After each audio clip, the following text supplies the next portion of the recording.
Welcome back to News Geelong. In the first week of AFL and VFL action for the Geelong Football Club, News Geelong caught up with AFL coach Chris Scott, VFL coach Matthew Knights, and up-and-coming recruit Jackson Furlow. Jackson, you've just made your debut for Geelong. How's the feeling at VFL level? It's good, mate. It's good to finally put the hoops on and finally actually get out of the pre-season phase and have a kick with the VFL. But no, it was good. Before we go into today's game, how have you found the pre-season overall at AFL level? It was tough, mate. It was tough at first, but after a while you sort of get used to it. Training every day, you just pretty much go to bed, sleep. But no, it's been tough, but it's been good at the same time. Good experience. Who's been your mentors? Because you've been drafted to a club that's had such great success over the last half a decade. My mentor is Mitch Duncan, but I do a little bit of work with watching Corey Enright's edits, and a lot of the boys help, like Andrew Mackey and all them boys have been fantastic as well. So they're a club of great history and success, so I guess that makes it easier to learn off. Now, you're 18 years old. You've made your VFL debut against arguably a powerhouse in Williamstown. How did you find today? Yeah, no, it was good, mate. It was physical early, but I sort of worked myself into the game, got a few kicks, and then started to find some confidence. But it was a good physical game. What, you're knocking on the door for the AFL list, or do you want to make this season more of a development year? No, not at all. I want to play AFL as soon as I possibly can, and if that's soon or next year, but if I keep putting my front foot forward, then I don't know what's going to happen here. I thought Furlow was really composed as a winger and a halfback, and his aerial work was good. His groundwork is very good, and his kicking is, he usually hits its target. So he's a really good package player, all-round player. Schroeder's, really underrated. I think he's an up-and-coming midfielder on the Geelong list who's, competing for spots in the midfield that's hard to get in. And him and Holland Smith, and Troy Selwood and Mark Corrigan. You have those guys around the ball. It's going to be one, very competitive, but two, the opposition aren't going to get it out easy.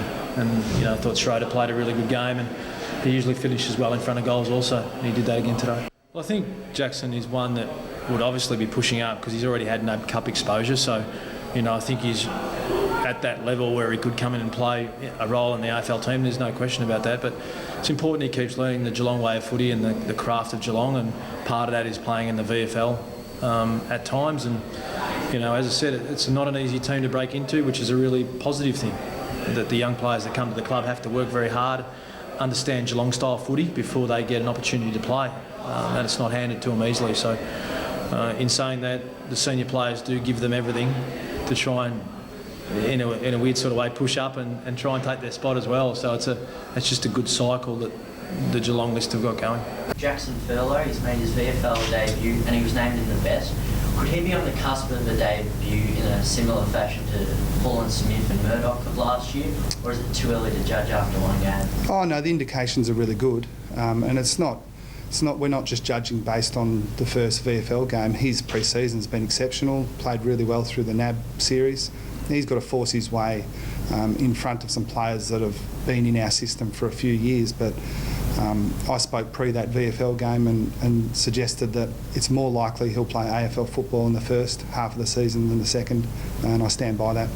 The VFL team lost a lot of experience, didn't they, over the pre-season? How have you gone about filling that? And do you think it's as good of a team as what it was last year? Yeah, I think you're right. It's a good point because Oren Stevenson, Shannon Burns, Tom Gillies, Simon Hogan all played grand final day, and those players certainly weren't with us today. They're all really good footballers in their own right. I think the great thing about today is that Jed Buse wasn't out there, George Burberry wasn't out there, Dawson Simpson wasn't out there, Shane Kirsten wasn't out there. They're on the comeback trail, and they'll all come back into our lineup in the coming weeks. So, it bodes well that we had, I think, 15 VFL listed players today out of our 21 list, and we're able to get a result like we did. It's, really good for guys like Dave McFarlane and Mitch Fisher and Daniel Measures from Queenscliff. And, those guys have come from a long way back. But, they've stepped up to VFL's type footy, and, I thought they all contributed today. And young McFarlane's got a little bit of leg speed that, is really exciting. And he bowls leg spin in the off-season for Geelong, and he come and just asked if he could train, and next thing you know, he's playing round one against Williamstown as a 23rd player. So we're pleased with some of his dash today. Thanks for that, boys. What a victory it was in the VFL for Geelong. We continue this theme talking to the winning captain and reigning premiership captain, Troy Selwood. Troy, the celebrations are over now. We're getting into the 2013 season. Yeah, it was good to sort of have a clean slate and start off again, and a great game down here Easter Sunday. So, we had a bit of a talk about sort of not getting caught in last year, and we've got some new goals we want to achieve this year, and a big win against Williamstown was a great start. So what time during the pre-season did you guys, all meet up for the first... When did pre-season start, I should be asking, and what were those goals during the pre-season?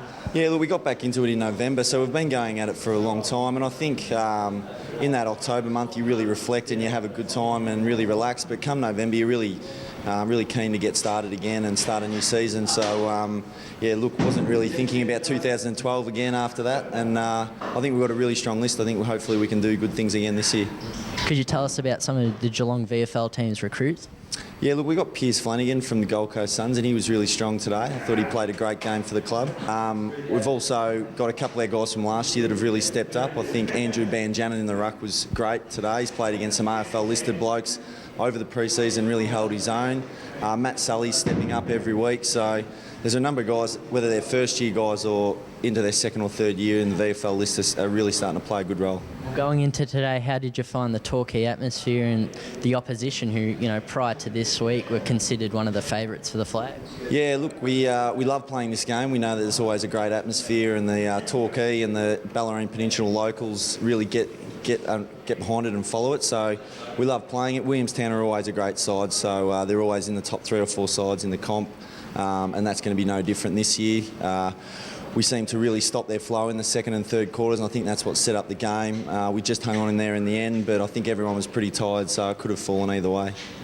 Earlier this month, you announced this would be your last year in the VFL, is that correct? Oh, we'll wait and see. I say that every year, and then I get the passion to go again one more year. So we'll just play it year by year. I really enjoy it. I enjoy leading the boys, and if it gets to the end of the year and I'm still having good fun and playing okay footy, then I'll do it again. But at the same time, I'm always conscious of making sure there's opportunities for guys underneath to come and play some VFL football. And so finally, when is your next game? Well, when's the Geelong VFL team's next game? Yeah, so we've got the bye next week, which is probably good for some of our sore bodies, so we'll have a rest up. And then next game we've got is, I think it's Sandringham at Trevor Barker Oval, and there's a chance that Daniel Menzel might come back for that game, which is a fantastic story. So we've got our fingers crossed that he can get up for that game. If not, he won't be too far away anyway. So hopefully we go in with full confidence after today's win. Well, thanks for talking to News Geelong.